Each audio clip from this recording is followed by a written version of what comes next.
और वहीं धनबाद से एक और बड़ी खबर बताते चले, जहां लोकसभा चुनाव की कड़वाहट विधानसभा चुनाव में भी देखने को मिल रही है और सांसद ढुल्लू महतो से गले मिले धनबाद एमएलए राज सिन्हा। आपको बता दें कि कड़वाहट विधानसभा में दूर नजर आ रही है। धनबाद एमएलए राज सिन्हा चिहाटी धाम स्थित रामराज मंदिर में एमएलए राज सिन्हा से उन्होंने आशीर्वाद लिया। राज सिन्हा को बीजेपी ने धनबाद से चौथी बार बनाया है उम्मीदवार। दोनों के बीच प्रमुख कार्यकर्ताओं की मौजूदगी में चुनाव पर विस्तार से चर्चा की गई। राज सिन्हा ने सांसद ढुल्लू महतो को 25 अक्टूबर को अपने नामांकन में शामिल होने के लिए आग्रह भी किया। झरिया से बीजेपी उम्मीदवार रागिनी सिंह ने भी सांसद ढुल्लू महतो से मुलाकात की। सिंदरी से बीजेपी उम्मीदवार तारा देवी ने भी सांसद ढुल्लू महतो से मुलाकात की।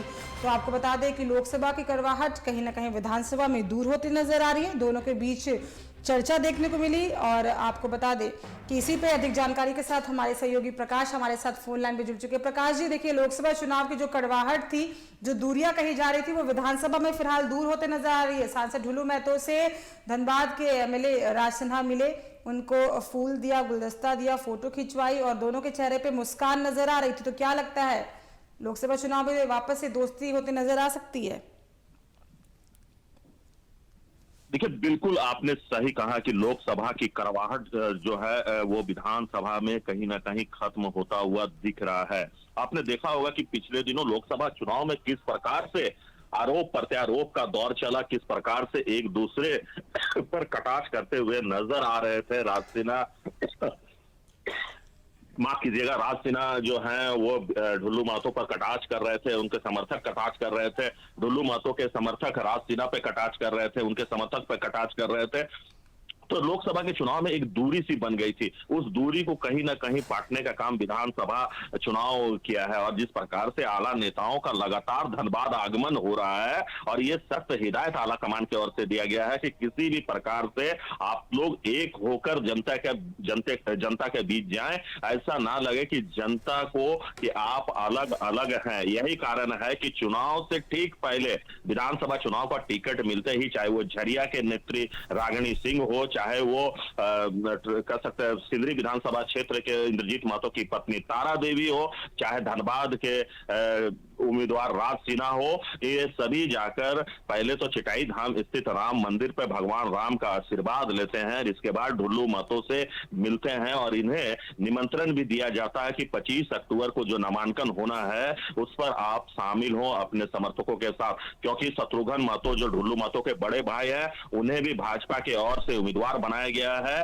तो ये ताकत दिखाने का एक प्रयास किया गया है भाजपा की ओर से कि भाजपा में सब कुछ ऑल इज वेल है, किसी भी तरह की कोई करवाहट नहीं है, कोई दूरियां आपस में हम लोगों की नहीं है। हम लोग एक साथ हैं और एक साथ जब रहेंगे तभी हम धनबाद को फतेह कर पाएंगे। हम तभी धनबाद के 5-6 सीटों पर हम अपना कब्जा जमा सकते हैं। तो ये एक दिखाने का प्रयास भी है, पब्लिक के बीच एक संदेश भी देना है कि भाजपा में कभी भी कोई गुटबाजी नहीं है, बल्कि भाजपा में जो भी है वो सब एक हैं। और यही कारण है कि ढुल्लू महतो ने भी तहे दिल से सभी प्रत्याशियों का शुक्रिया अदा किया है। बुके देकर उनका सम्मान किया गया है, पट्टा पहनाकर उन्हें सम्मानित किया गया है। और यह भी ढुल्लू महतो की तरफ से कहा गया है कि आप लोगों के नामांकन में मैं जरूर मौजूद रहूंगा, क्योंकि उनका भाई का भी नामांकन होना है। अभी तारीखों का घोषणा नहीं किया गया है। तो ऐसे में धनबाद में अपना एक ताकत भी दिखाना है, एक ताकत के माध्यम से जनता तक संदेश भी पहुंचाना है। तो देखिए, 25 तारीख का जो दिन होगा, जो नामांकन का दिन होगा, वो भाजपा के लिए बहुत ही अहम होगा।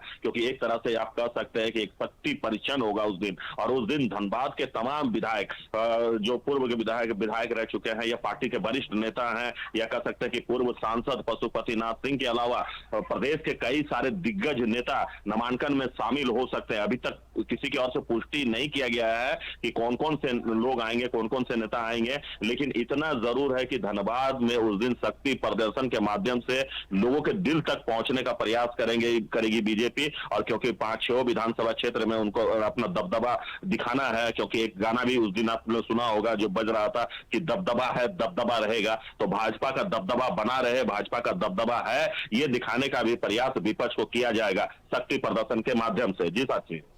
जी बिल्कुल। देखिए प्रकाश जी, जिस तरह से, क्योंकि देखिए सवाल कई खड़े हो रहे थे और बीजेपी आला कमान को फिर जवाब भी देना होता है।